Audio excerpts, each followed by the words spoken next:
In the heart of Windsor Castle, where centuries of royal secrets lie buried beneath layers of tradition and protocol, one ordinary Tuesday morning would shatter everything the royal household thought they knew about their queen consort. What started as a routine security check would uncover a truth so shocking that it would send ripples through the very foundations of the British monarchy. The antique leather trunk, worn smooth by decades of careful handling, had been Camilla's constant companion through every royal residence. Palace staff had grown accustomed to seeing it moved with reverence, always under her direct supervision, always locked, always mysterious. For years, speculation had swirled in hushed whispers through the castle corridors about what the queen consort guarded so fiercely within its brass-bound confines.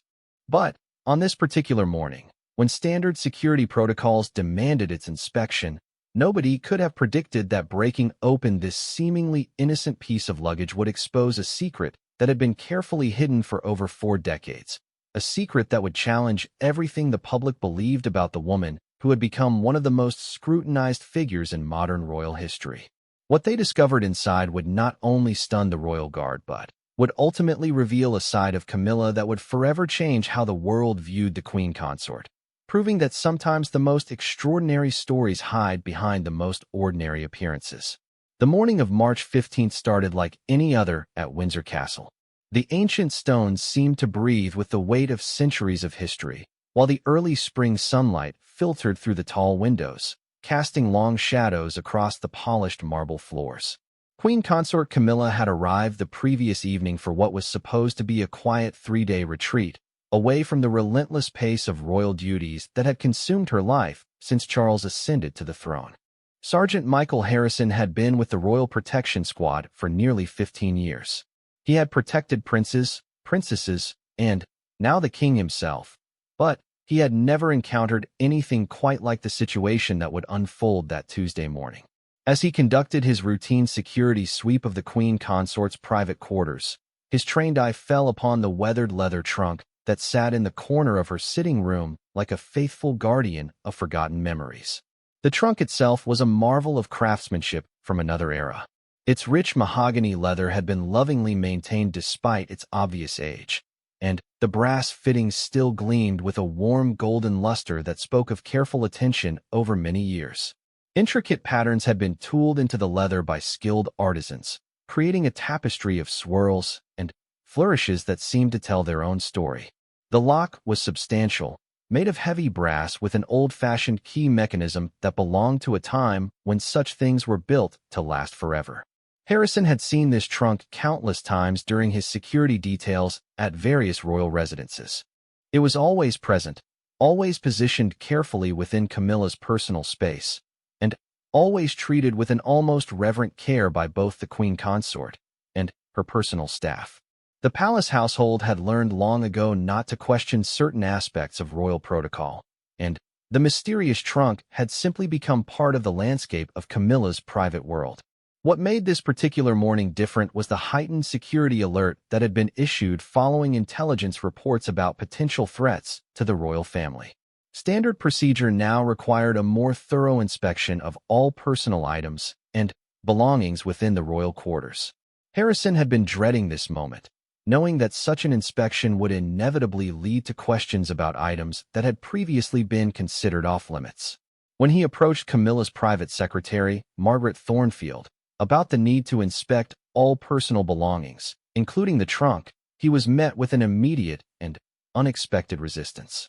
Margaret, a woman who had served the royal household for over 25 years and had navigated countless delicate situations with diplomatic grace, seemed genuinely distressed by the request.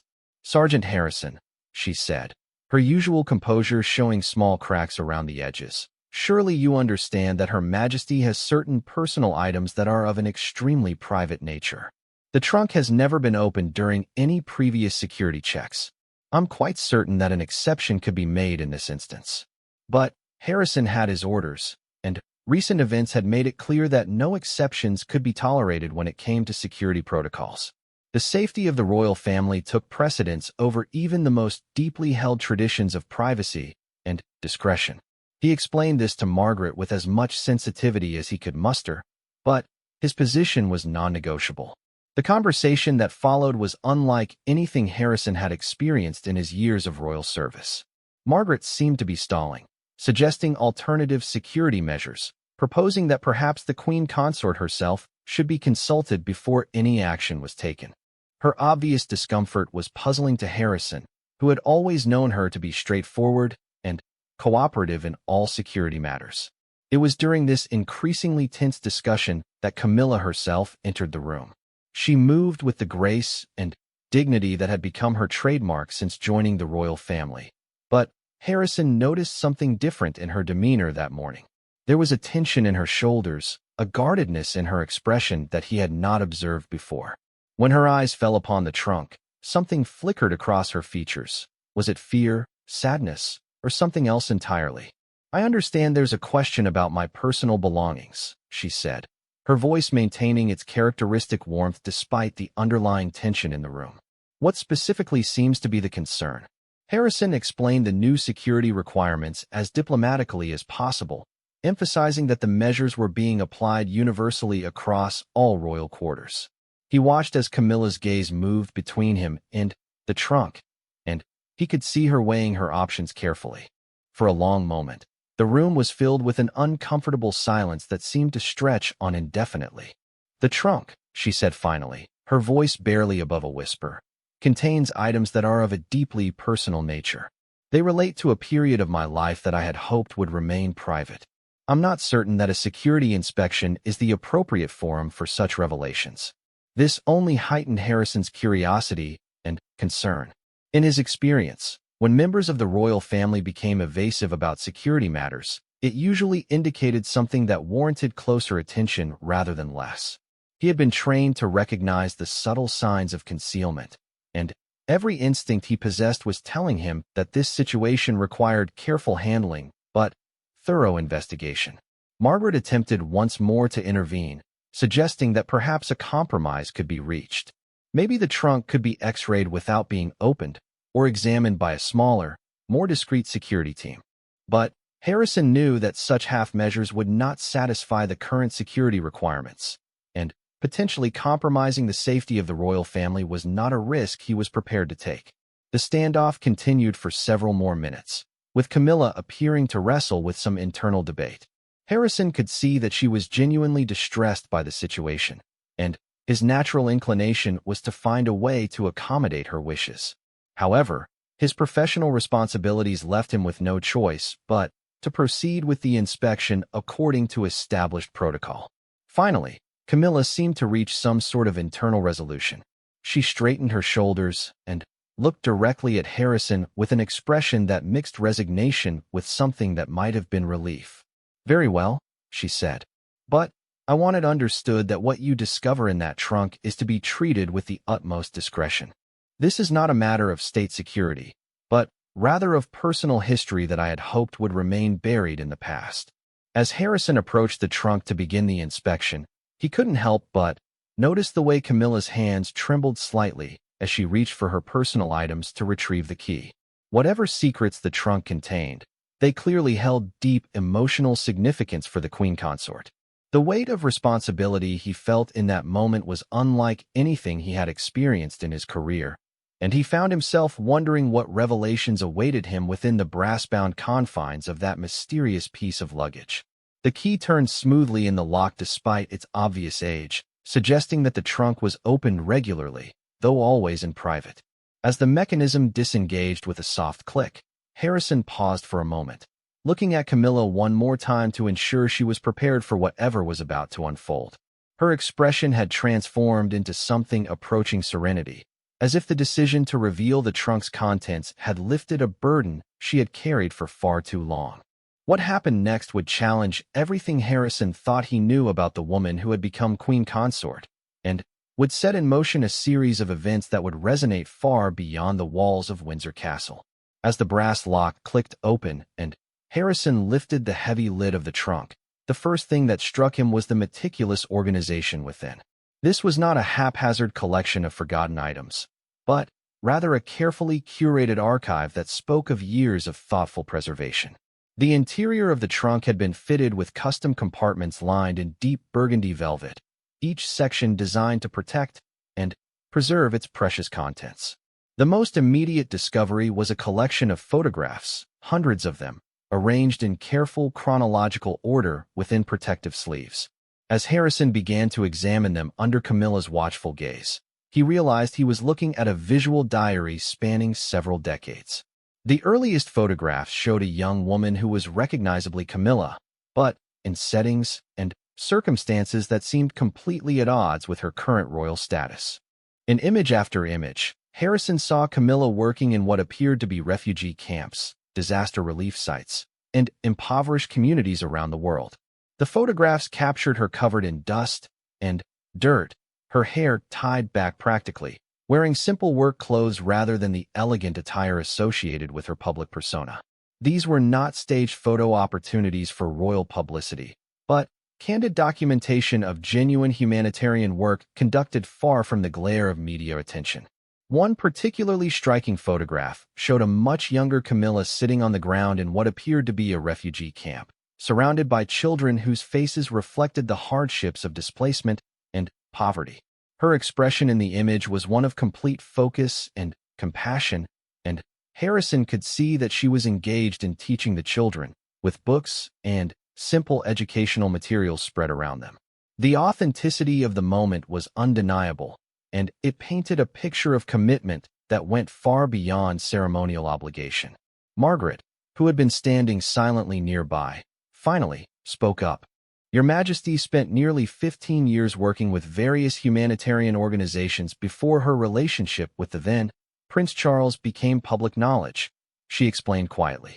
These photographs document her work in refugee camps across Africa, disaster relief efforts in Southeast Asia, and education initiatives in some of the world's most challenging environments. Harrison continued examining the contents of the trunk with growing amazement. Beneath the photographs, he discovered a series of journals written in Camilla's distinctive handwriting. The entries detailed her experiences working with organizations like Doctors Without Borders, Save the Children, and several smaller, grassroots humanitarian groups. The writing was deeply personal and revealed a level of hands-on involvement that contradicted the public perception of her as someone who had lived a life of privilege and comfort. One journal entry, dated from the early 1990s, described her experience helping to establish a makeshift school in a Rwandan refugee camp. Her words painted a vivid picture of the challenges faced by displaced families and her efforts to provide some semblance of normalcy for children who had witnessed unimaginable trauma. The entry revealed not just her presence at these humanitarian sites, but her active role in developing educational programs and providing direct assistance to those in need. As Harrison delved deeper into the trunk's contents, he uncovered official documents that provided further evidence of Camilla's extensive humanitarian work.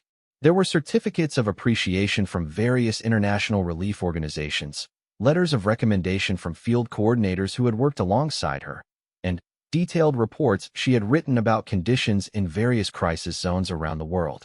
The documentation painted a picture of someone who had not merely observed humanitarian crises from a distance, but had actively participated in relief efforts at considerable personal risk and sacrifice.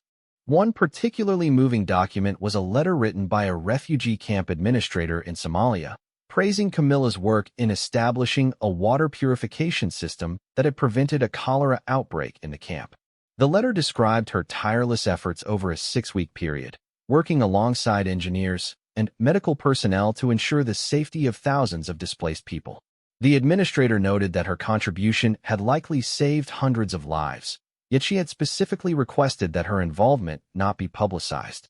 Perhaps even more surprising than the humanitarian work itself was the evidence of the personal sacrifices Camilla had made to pursue this calling.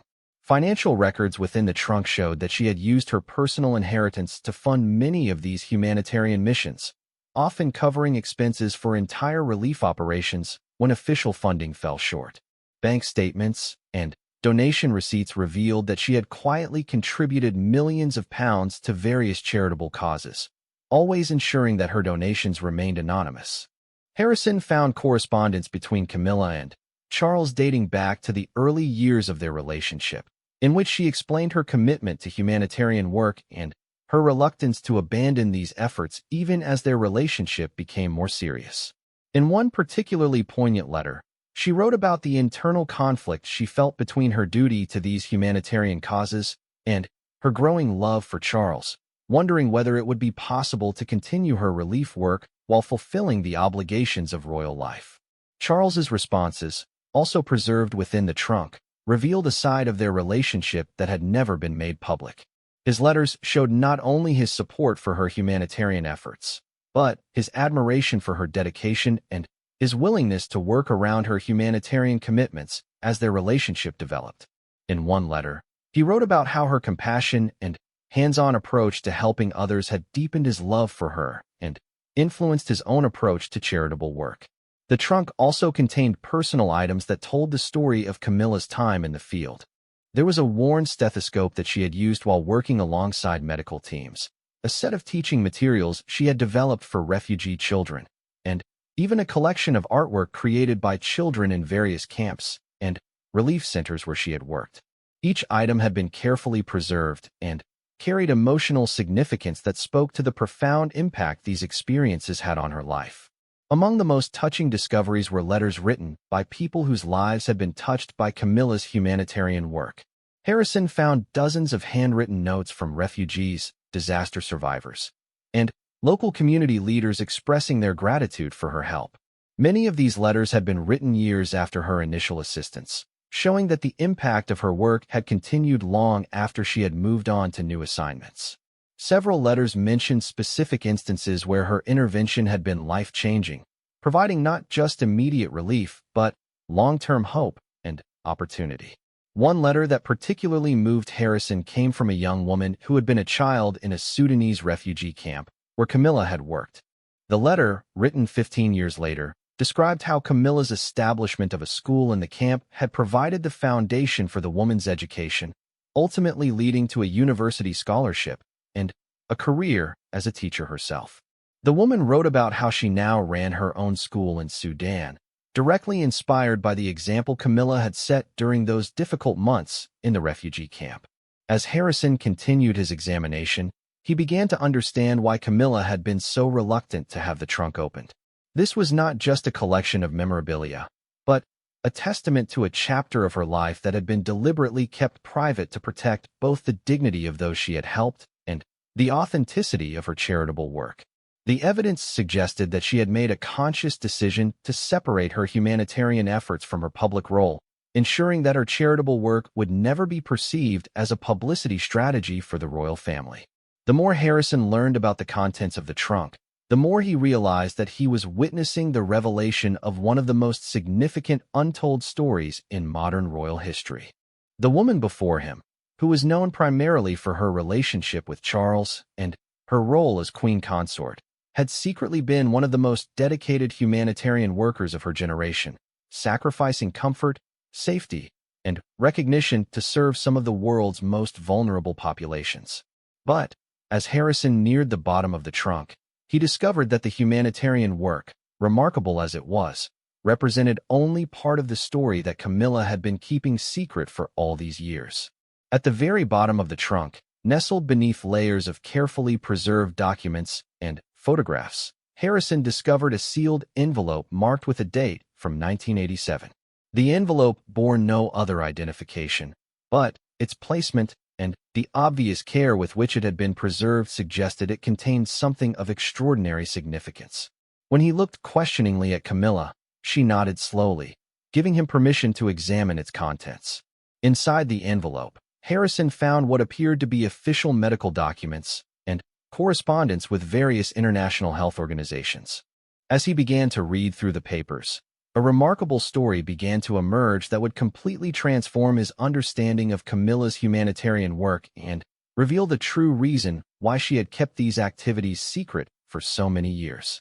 The documents revealed that during her time working in refugee camps and disaster zones, Camilla had not simply been a volunteer helper or financial contributor. She had actually completed extensive medical training, earning certifications as a field medic and emergency healthcare provider. The credentials within the envelope showed that she had studied tropical medicine, emergency surgery, and infectious disease management through a combination of formal coursework and intensive field training programs designed for humanitarian workers operating in crisis situations. What made this revelation even more extraordinary was the evidence that Camilla had used these medical skills to save lives in some of the world's most dangerous and challenging environments. Hospital records from field clinics where she had worked documented her direct involvement in treating everything from malnutrition and infectious diseases to emergency trauma cases resulting from conflicts and natural disasters. Her medical supervisors had consistently rated her performance as exceptional, noting her calm demeanor under pressure and her ability to provide critical care in situations where resources were extremely limited.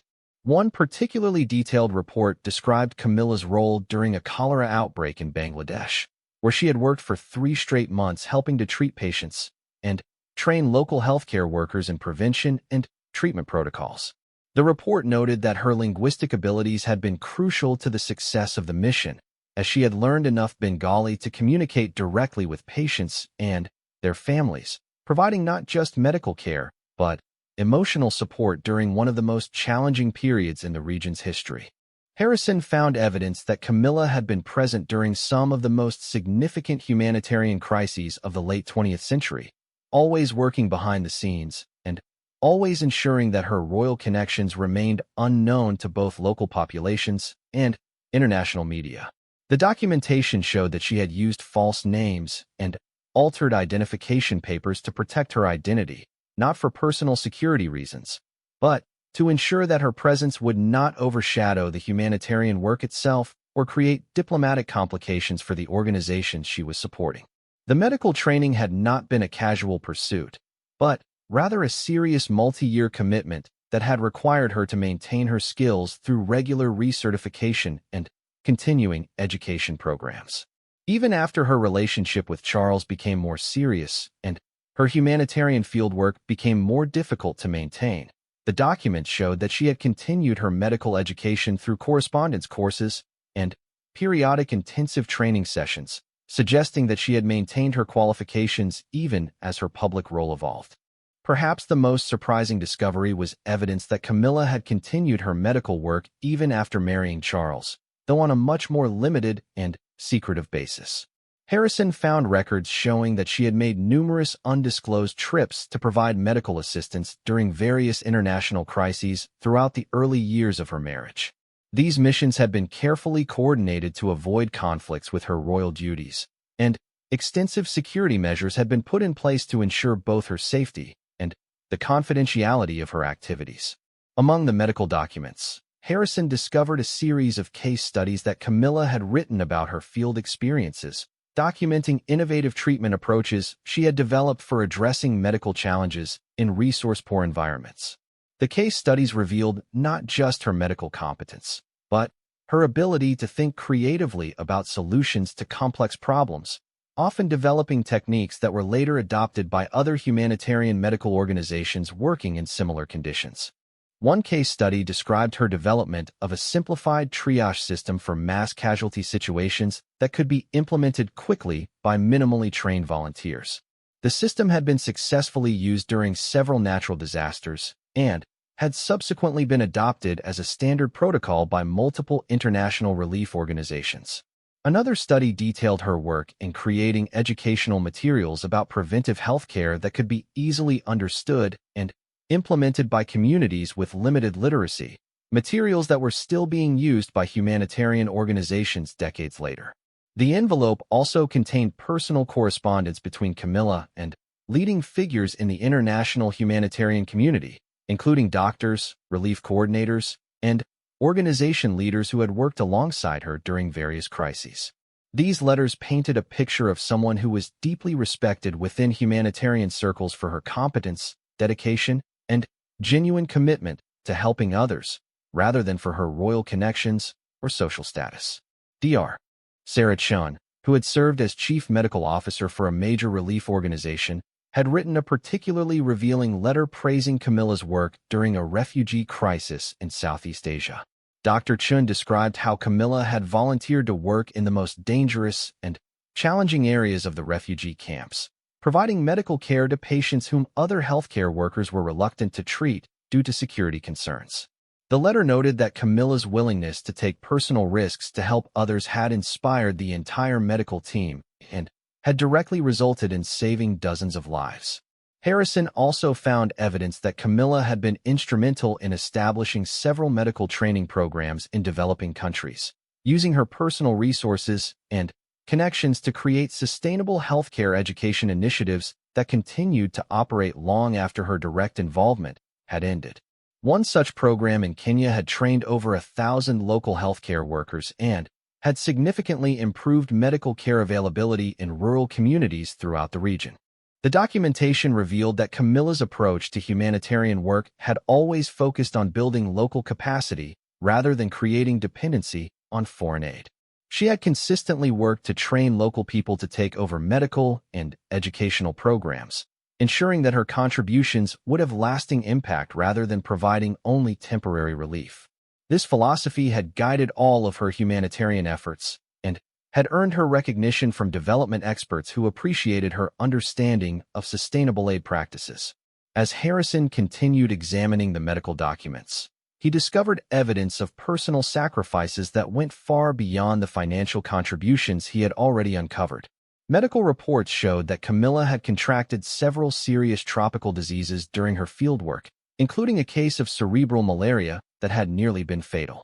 Despite these health risks, she had continued her humanitarian work, taking only the minimum recovery time necessary before returning to active duty in various crisis zones. The envelope contained photographs from medical missions that showed a side of Camilla that the public had never seen. In image after image, she appeared in surgical scrubs or field medical gear, working alongside other healthcare professionals in makeshift clinics and field hospitals. Her expression in these photographs was one of intense concentration and professional competence, revealing someone who was clearly comfortable and skilled in emergency medical environments.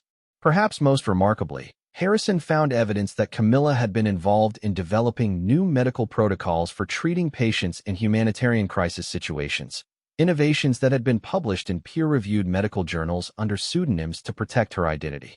Her contributions to emergency medicine and humanitarian healthcare had apparently been significant enough to influence standard practices throughout the international relief community, yet she had ensured that her royal status would never overshadow the scientific merit of her work.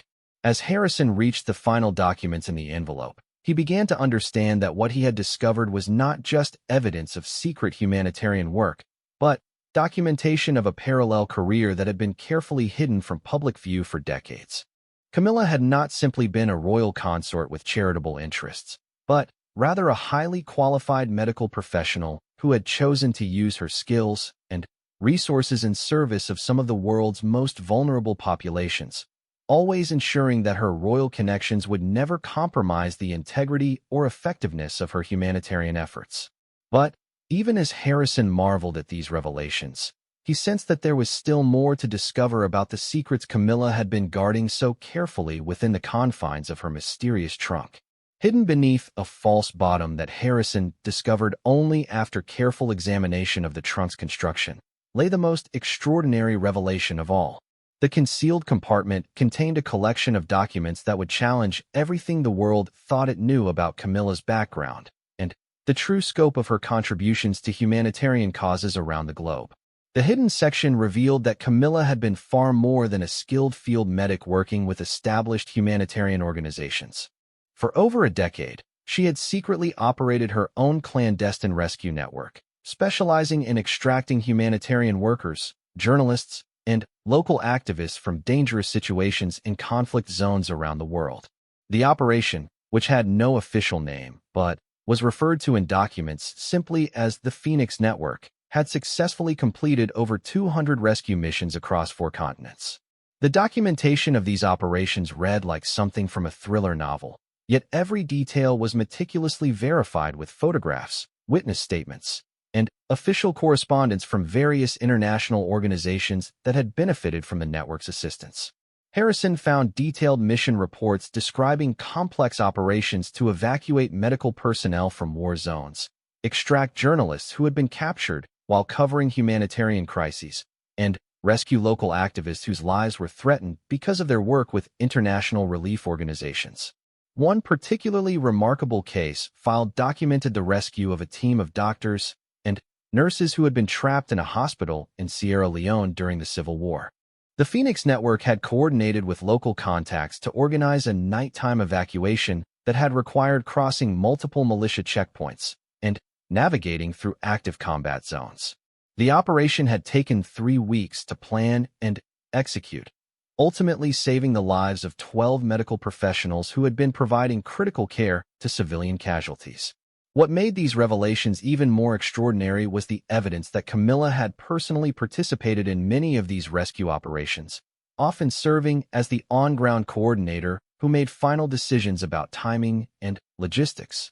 Photographs from various missions showed her in tactical gear, working alongside security professionals and local guides in some of the world's most dangerous locations.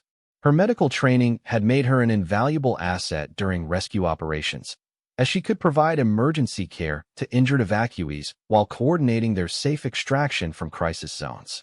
The financial records for the Phoenix Network revealed the true extent of Camilla's personal commitment to these operations. She had not only funded the network entirely through her personal resources, but had also established a complex system of shell companies and international financial arrangements to ensure that the funding could never be traced back to royal sources. The network's annual operating budget had exceeded £10 million during its peak years of operation, representing a substantial portion of Camilla's personal wealth.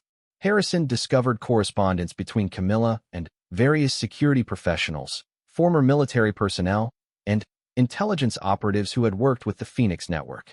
These letters painted a picture of someone who had earned deep respect within the international security community for her operational competence and her unwavering commitment to protecting humanitarian workers. Several former Special Forces operators had written detailed testimonials about Camilla's leadership during high-risk operations, noting her ability to remain calm under extreme pressure and make split-second decisions that often meant the difference between life and death. The hidden compartment also contained detailed maps, communication protocols, and operational guidelines that revealed the sophisticated infrastructure Camilla had built to support rescue operations worldwide. The Phoenix Network had maintained safe houses in over 30 countries, established communication networks that could operate independently of government surveillance, and developed relationships with local contacts who could provide critical intelligence and logistical support during emergency operations. One of the most remarkable aspects of the Phoenix Network was its complete independence from any government or official organization. Camilla had deliberately structured the network to operate outside official channels, recognizing that government involvement often complicated humanitarian rescue operations due to political considerations and diplomatic constraints. This independence had allowed the network to operate in situations where official rescue operations would have been impossible, providing a lifeline for humanitarian workers who found themselves in extreme danger. The documentation revealed that the Phoenix Network had been involved in some of the most significant humanitarian crises of the past several decades, often operating in parallel with official relief efforts, but focusing specifically on personnel extraction and emergency evacuation. During the Balkan conflicts of the 1990s, the network had evacuated over 50 humanitarian workers and journalists from besieged areas. During various African conflicts, it had rescued dozens of medical personnel and relief workers who had been captured or trapped in combat zones. Harrison found evidence that the network had maintained operational capability even after Camilla's marriage to Charles, though the frequency of operations had decreased significantly due to her increased royal responsibilities. The most recent documented operation had taken place just 3 years earlier, during a crisis in Central Africa, where the network had successfully evacuated a team of doctors who had been providing medical care in a region that had become unexpectedly dangerous due to militia activity. Perhaps most surprisingly, Harrison discovered that several members of the international intelligence community had been aware of the Phoenix Network's activities and had occasionally provided informal support for its operations. Letters from intelligence officials praised the network's effectiveness and professionalism, noting that it had often succeeded in rescuing personnel whom official agencies had been unable to reach due to political or logistical constraints. The hidden compartment contained testimonials from hundreds of people whose lives had been saved by Phoenix Network operations. Harrison read account after account of humanitarian workers, journalists, and local activists who had been extracted from life-threatening situations by operations coordinated and often personally led by Camilla. Many of these testimonials had been written years after the rescue operations, showing that the people who had been helped understood the significance of what had been done for them and remained grateful for the risks that had been taken on their behalf. One particularly moving testimonial came from a female journalist who had been captured while covering a refugee crisis in Afghanistan. The woman described how a Phoenix Network operation had located her after 3 weeks of captivity and had executed a complex rescue mission that had required infiltrating a militant-controlled area. The journalist wrote about how the rescue had not only saved her life, but had allowed her to continue her work documenting humanitarian crises, ultimately leading to increased international support for refugee assistance programs. Harrison also discovered that the Phoenix Network had pioneered several innovative rescue techniques that had subsequently been adopted by official military and intelligence organizations. Camilla had worked with security professionals to develop new approaches to personnel extraction in urban environments, hostage negotiation strategies specifically designed for humanitarian situations, and communication protocols that could maintain operational security while coordinating complex multinational rescue operations. The documentation revealed that Camilla had received advanced training in various security and rescue disciplines, including tactical medicine, hostage negotiation, emergency communications, and cross-cultural crisis management. She had studied with some of the world's leading experts in these fields, earning certifications that qualified her to lead complex rescue operations in hostile environments. This training had been conducted in complete secrecy, often during periods when she was officially participating in routine royal activities. Perhaps most remarkably, Harrison found evidence that the Phoenix Network had maintained strict operational security throughout its entire existence, with no security breaches or exposure of its activities despite operating in some of the world's most dangerous and politically sensitive environments. This achievement spoke to both the professionalism of the network's personnel and the quality of Camilla's leadership in maintaining operational discipline across hundreds of missions spanning multiple decades. As Harrison absorbed the implications of these discoveries, he began to understand that he had uncovered evidence of what might be one of the most significant secret humanitarian operations in modern history. The woman sitting quietly nearby, watching him examine these documents with a mixture of apprehension and resignation, had secretly been responsible for saving hundreds of lives through personal actions that had required extraordinary courage, substantial financial sacrifice, and a level of operational competence that few people could achieve.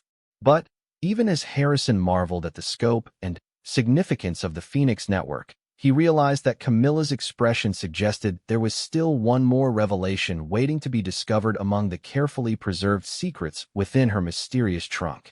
In a specially lined compartment at the very back of the hidden section, Harrison discovered what Camilla later described as the most important documents in the entire trunk.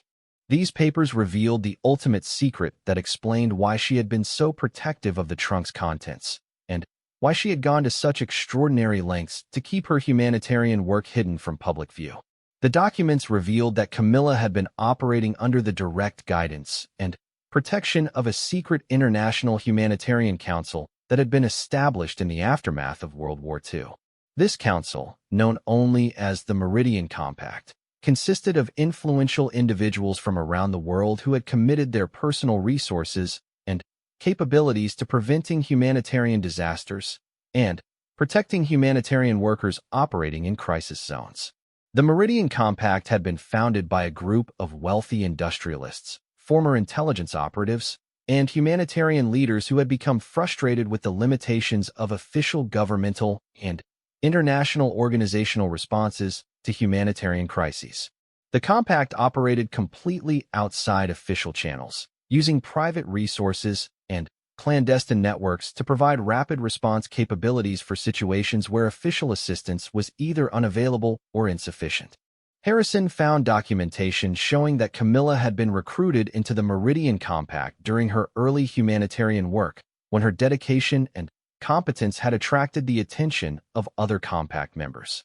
Her recruitment had come with both extraordinary opportunities and significant responsibilities, including access to resources and training that would enable her to operate at a level far beyond what would have been possible through conventional humanitarian organizations. The Compact's membership included some of the most influential figures in international business, former heads of intelligence agencies, retired military leaders, and members of various royal families from around the world. The organization had been deliberately structured to leverage the unique capabilities and resources of its members while maintaining complete operational security and political independence. Each member brought different assets to the organization, whether financial resources, political connections, operational capabilities, or specialized expertise. Camilla's role within the Meridian Compact had been particularly significant because of her unique combination of medical training, operational competence, financial resources, and eventual royal connections. The documentation showed that she had served not just as an operational member, but as a coordinator for European operations, helping to manage rescue missions and humanitarian interventions across multiple countries and crisis situations. The most remarkable revelation was that the Phoenix Network had not been Camilla's independent creation, but rather one component of a much larger global operation coordinated by the Meridian Compact. The Compact maintains similar rescue and assistance networks on every continent, with each